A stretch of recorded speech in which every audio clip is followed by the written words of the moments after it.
나는 늘 그렇듯 카페 문을 닫고 조용히 의자를 정리했다. 하루의 끝은 늘 비슷했지만 그날은 달랐다. 아들의 수술 상담이 있어 병원에 들러야 했기 때문이다.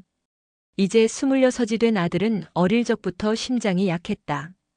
홀로 키워오며 늘 마음 한쪽이 불안했지만 오늘처럼 큰 병원에 상담을 받는 건 처음이었다. 흰 복도를 따라 걷는 발걸음이 유난히 무거웠다.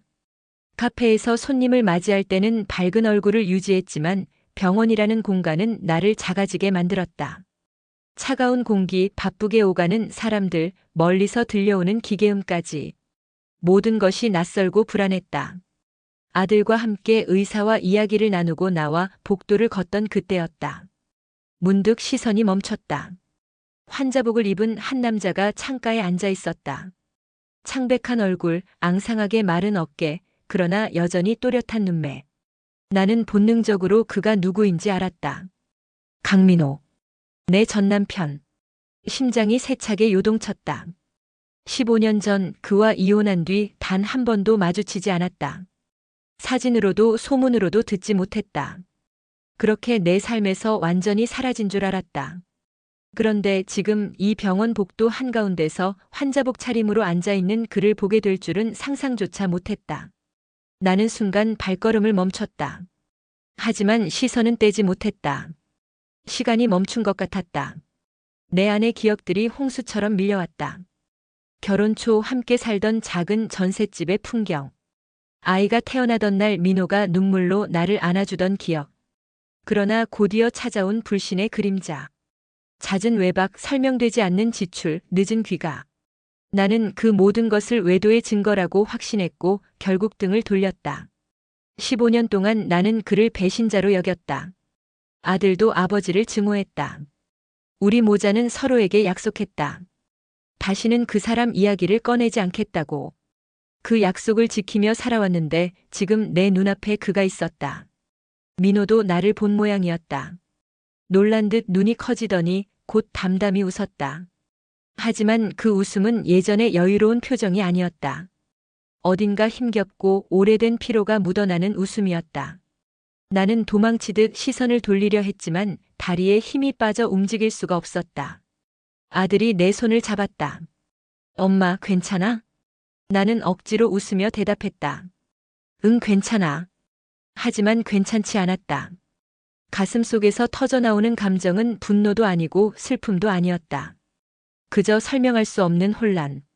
버려졌다고 믿었던 세월이 한순간에 흔들리기 시작했다. 민호가 천천히 다가왔다. 환자복 바람에 걸음은 느렸지만 그의 시선은 똑바로 나를 향했다. 그리고 낮은 목소리로 말했다. 선영아, 오랜만이네. 그 한마디에 15년의 세월이 무너져 내렸다. 나는 대답할 말을 찾지 못했다. 목구멍이 꽉 막혀 아무 소리도 나오지 않았다. 그저 눈물이 맺히려는 것을 꾹 참고 고개를 돌렸다. 민호는 더 다가오지 않았다. 그저 몇 발자국 떨어진 곳에서 나를 바라볼 뿐이었다. 그의 눈빛은 이상하리만큼 담담했지만 그 안에는 무언가 깊은 사연이 깃들어 있었다. 나는 그 순간 알 수 있었다. 이 만남은 단순한 우연이 아니라는 것을. 세상이 일부러 우리를 다시 마주하게 만든 듯한 운명의 장난 같았다. 15년 전 이별의 문턱에서 닫아버린 마음의 문이 서서히 흔들리기 시작했다. 하지만 열어야 할지 다시 닫아야 할지 알 수 없었다. 나는 그날 밤 집에 돌아와서도 마음이 가라앉지 않았다. 병원 복도에서 마주친 민호의 얼굴이 자꾸 떠올랐다. 환자복을 입고 앉아있던 그 모습이 낯설기도 했지만 동시에 너무나 익숙했다. 오랜 세월 잊으려 했던 기억들이 파도처럼 밀려와 나를 덮쳤다. 결혼은 26에 했다. 민호는 나보다 4살 위였고 누구보다 성실하고 따뜻한 사람이었다. 연애 시절에는 늘 나를 먼저 챙겼다. 비 오는 날엔 집 앞에 우산을 들고 찾아왔고 야근하는 날엔 늦은 시간에도 따뜻한 국밥을 사주며 고생했다고 등을 다독였다. 그런 사람이었기에 나는 주저하지 않고 결혼을 결심했다. 처음 몇 년은 행복했다. 작은 전셋집에서 시작했지만 함께 꾸려나가는 삶은 빛났다. 아들이 태어났을 때 민호가 눈물 흘리며 내 손을 꼭 잡았던 순간 나는 이 사람과라면 평생을 함께할 수 있다고 믿었다. 그러나 결혼 10년을 지나면서 균열이 생기기 시작했다. 민호의 귀가 시간이 점점 늦어졌다. 회사 일이 많다는 핑계는 늘 같았다. 하지만 술 냄새에 절은 셔츠와 집에 들어오기 전 서둘러 씻고 나오는 모습은 내 의심을 키웠다. 가장 큰 문제는 돈이었다. 월급 통장에서 빠져나간 알 수 없는 지출, 카드 명세서에 찍힌 낯선 병원 이름들, 설명되지 않는 현금 인출. 나는 그게 모두 외도의 증거라고 생각했다. 누군가를 만나고 그를 위해 돈을 쓰고 있다고. 민호 씨, 요즘 왜 이렇게 늦게 와? 이 돈은 뭐야? 누구한테 쓰는 거야? 질문이 쌓일수록 그의 대답은 짧아졌다. 회사 일이야. 내가 알아서 할게. 그 무심한 말투는 오히려 내 분노를 키웠다. 언젠가부터 우리는 말다툼을 일상처럼 했다. 내가 의심을 쏟아내면 그는 침묵으로 일관했다. 그 침묵은 내게는 고백과도 같았다. 그래, 내 말이 맞아. 난 다른 여자가 있어. 그렇게 나는 스스로 결론을 내렸다. 아들도 아버지의 변화를 느꼈다. 초등학생이던 아이는 주말마다 아빠를 기다렸지만 민호는 약속을 어기고 늦게 들어왔다. 아이는 점점 아버지를 원망하기 시작했다. 엄마, 아빠는 왜 우리랑 같이 안 있어? 왜 자꾸 밖에만 있어? 그 물음에 나는 결국 참아왔던 눈물을 흘리며 대답했다. 아빠는 우리보다 다른 게 더 중요한가 봐. 그 말이 아이의 마음을 굳게 닫아버렸다. 결혼 18년 차 결국 나는 이혼을 요구했다.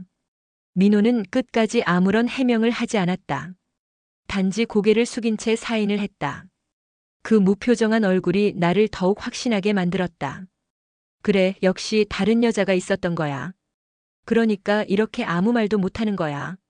그날 아들은 법원 앞에서 아버지를 노려보며 말했다. 다시는 우리 앞에 나타나지 마. 난 아빠 같은 사람 필요 없어. 민호는 아무 말도 하지 않고 돌아섰다. 그 뒷모습은 어쩐지 쓸쓸해 보였지만 나는 외면했다. 분노와 배신감이 내 가슴을 가득 채웠으니까.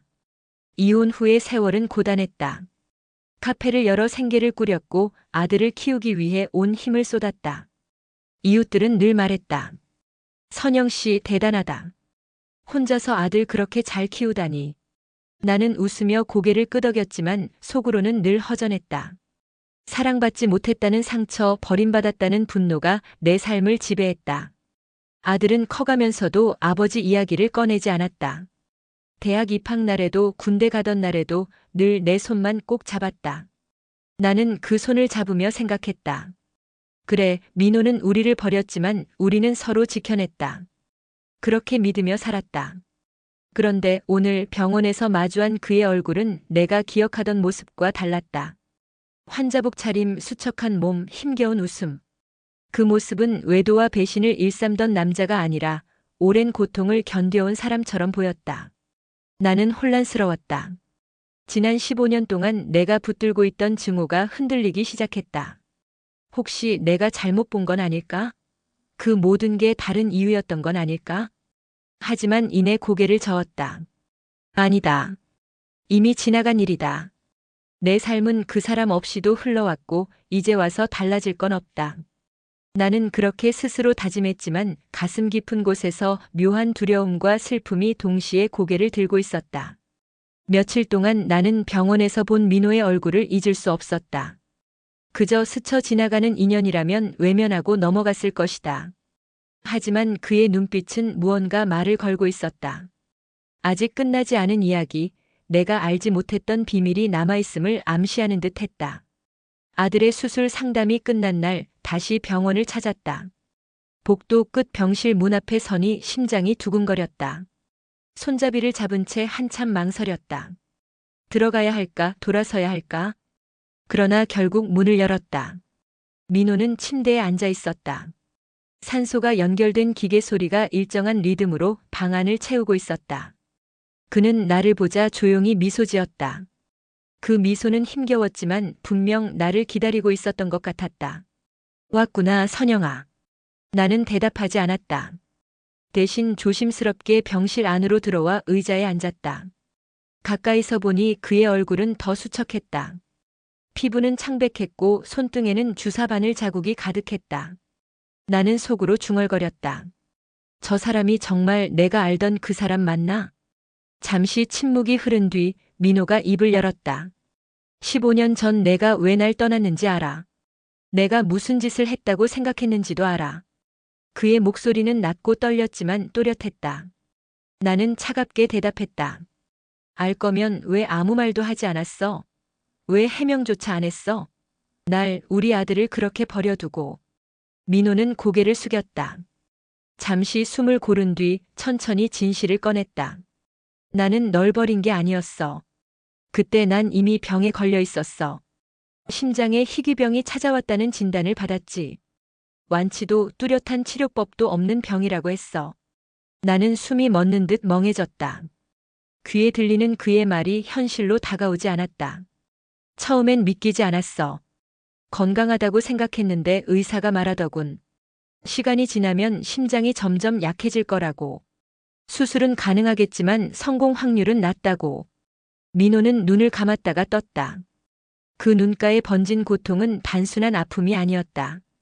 오랜 세월 혼자 짊어져온 짐의 무게였다. 그래서 치료를 받으면서 임상실험에도 참여했어. 외박이 잦았던 건 그 때문이었어. 병원에 입원하거나 연구소에서 하룻밤을 보내야 했거든. 카드 명세서에 찍힌 낯선 병원 이름, 그것도 다 그 치료비였어.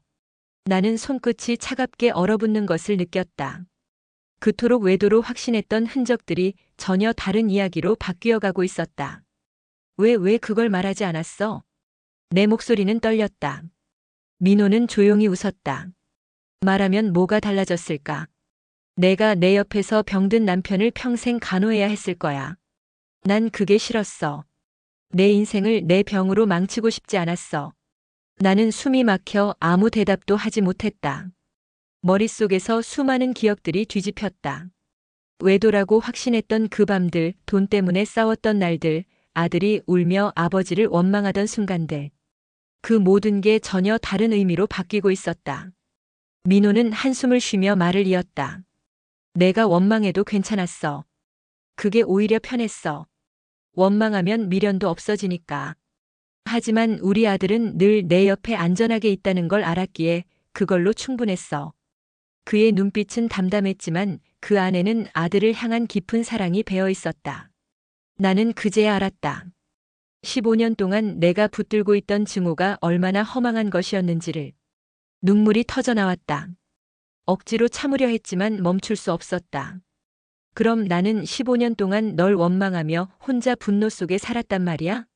우리 아들도 아버지를 미워하며 자랐는데 그게 다 오해였던 거야? 민호는 힘겹게 고개를 끄덕였다. 미안하다, 선영아. 하지만 나는 그때 그렇게 할 수밖에 없었다. 내가 알았다면 내 삶도 아들의 삶도 달라졌을 거야.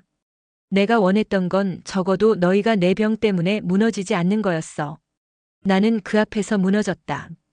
분노는 사라지고 남은 건 허탈감과 슬픔뿐이었다. 내 삶을 지탱해온 믿음이 한순간에 무너져 내렸다. 하지만 동시에 알 수 있었다. 아직 끝나지 않은 이야기가 남아있음을. 민호의 고백은 머릿속을 뒤흔들었다. 하지만 나는 쉽게 믿을 수 없었다.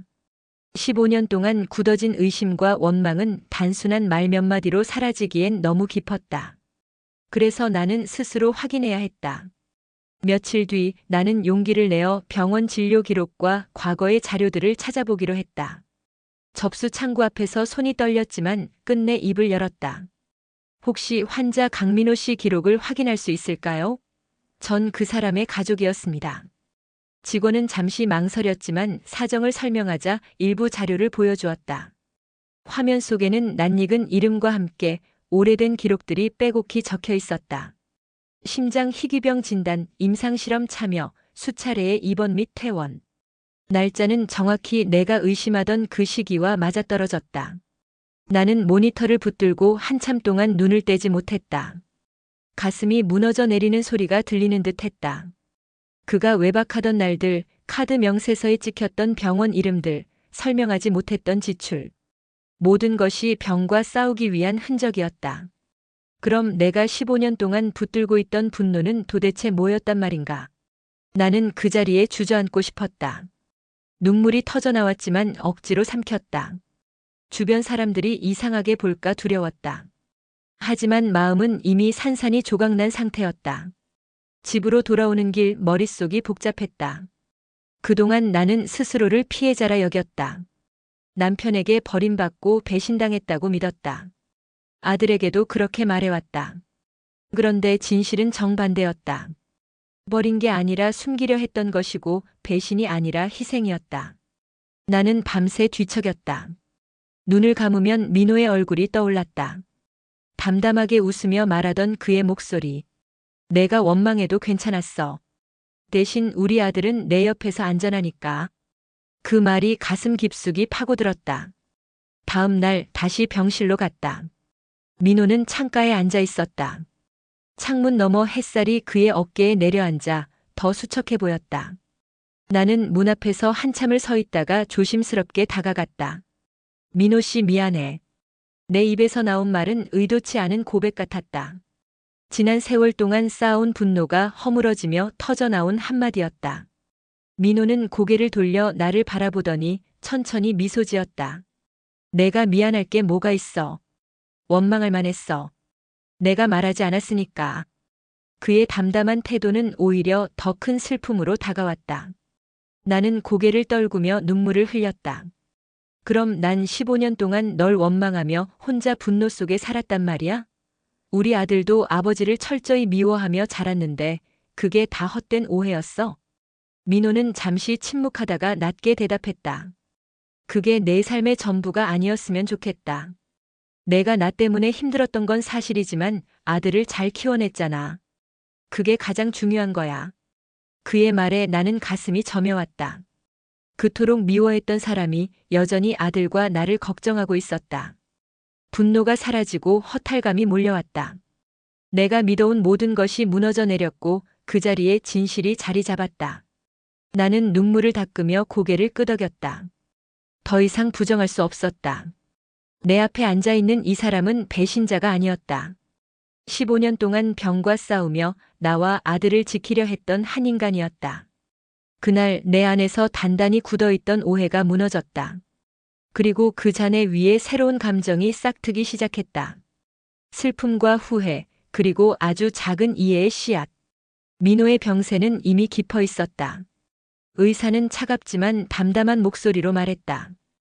회복은 어렵습니다. 이제 남은 시간은 길지 않을 겁니다. 나는 그 말을 들으며 숨이 막혀왔다. 가슴 한쪽이 쿵 하고 내려앉았다.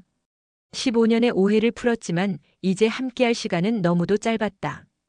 집으로 돌아와 아들에게 그 사실을 전했다. 그는 한동안 아무 말도 하지 않았다. 어린 시절부터 아버지를 원망하며 살아온 아이였다. 그의 입술은 굳게 닫혀 있었고 두 눈은 흔들리고 있었다. 아빠가 병 때문이었다고. 나는 조심스레 고개를 끄덕였다. 아들은 두 손으로 얼굴을 감쌌다.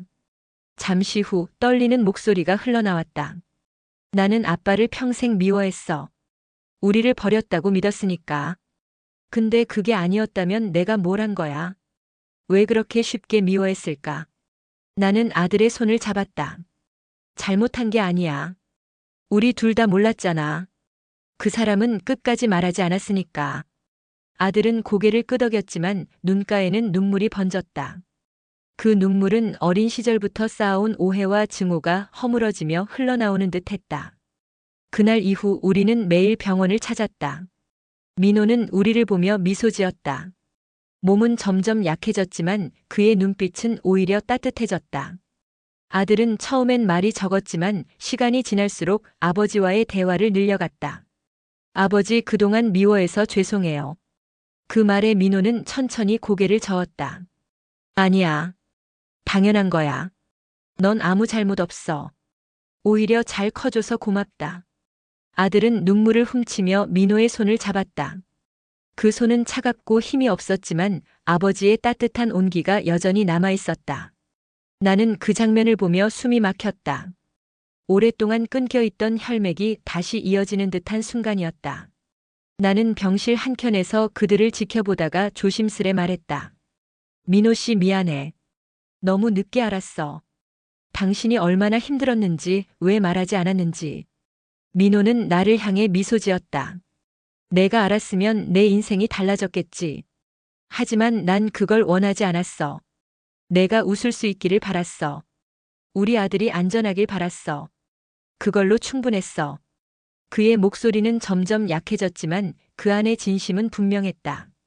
나는 눈물이 쏟아져 내리는 걸 멈출 수 없었다. 이제라도 곁에 있을게. 우리 아들도 나도. 끝까지 같이 있을게. 민호는 천천히 고개를 끄덕였다. 그의 눈에는 평온함이 깃들어 있었다.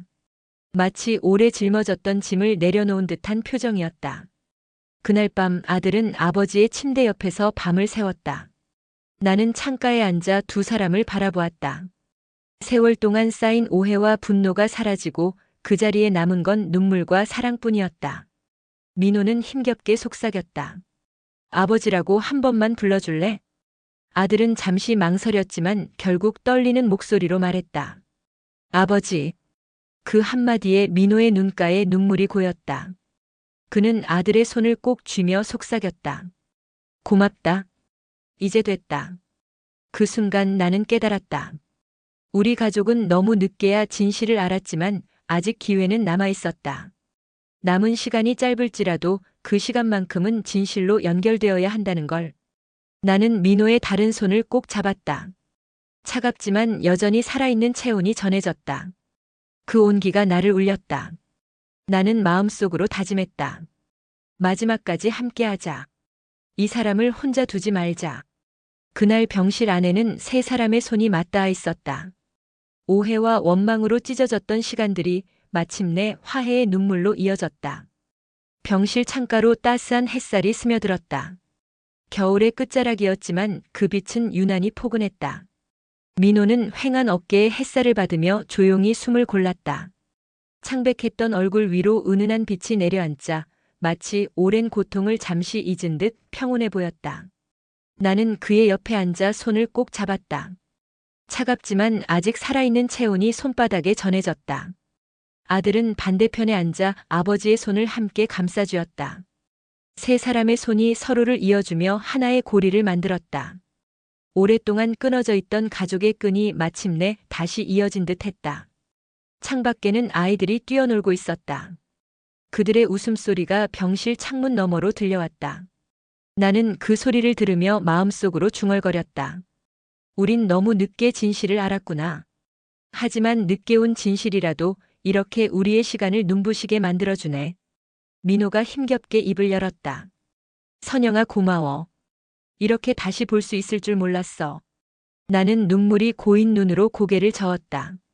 아니야, 내가 더 고마워. 당신이 끝까지 우리를 지켜준 거. 이제 알았어. 아들도 목소리를 떨며 속삭였다. 아버지, 이제는 함께 할게요. 남은 시간이라도. 민호는 미소 지었다. 그 미소는 15년 전 아들이 태어나던 날 처음 보여주던 그 미소와 같았다. 세월이 흘러 수많은 상처와 오해가 있었지만 그 순간만큼은 다시 가족이었다. 나는 창가에 앉아 세 사람을 감싼 햇살을 바라보았다. 진실은 너무 늦게 찾아왔다. 하지만 늦게 온 진실은 남은 시간을 더욱 눈부시게 만들었다. 내레이션처럼 마음속에서 울려 퍼졌다. 진실은 너무 늦게 찾아오기도 한다. 하지만 늦게 온 진실이 남은 시간을 더 눈부시게 만든다. 햇살 속에서 우리는 세상 가장 단순한 진실을 마주했다. 사랑은 때로 늦게 도착하더라도 그 순간만큼은 모든 것을 치유할 수 있다는 것. 나는 민호의 손을 더욱 세게 잡았다.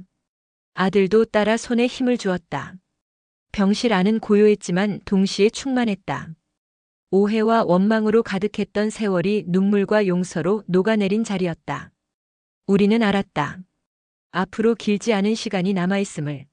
하지만 그 시간이야말로 진정한 가족으로서 함께하는 가장 빛나는 순간이 될 것임을. 카메라는 마치 멀리서 지켜보듯 창가에 앉은 세 사람을 비췄다. 빛 속에서 서로의 손을 맞잡고 있는 그 모습은 말보다 강렬한 이야기를 전하고 있었다. 결국 인생은 길이가 아니라 순간이었다. 그리고 지금 이 순간 우리는 진실로 연결되어 있었다. 여기까지 들어주셔서 감사합니다. 이선영, 강민호, 그리고 그들의 아들이 전한 이야기가 여러분 마음에 작은 울림을 남겼길 바랍니다. 좋아요와 구독, 댓글은 다음 이야기를 만드는데 큰 힘이 됩니다.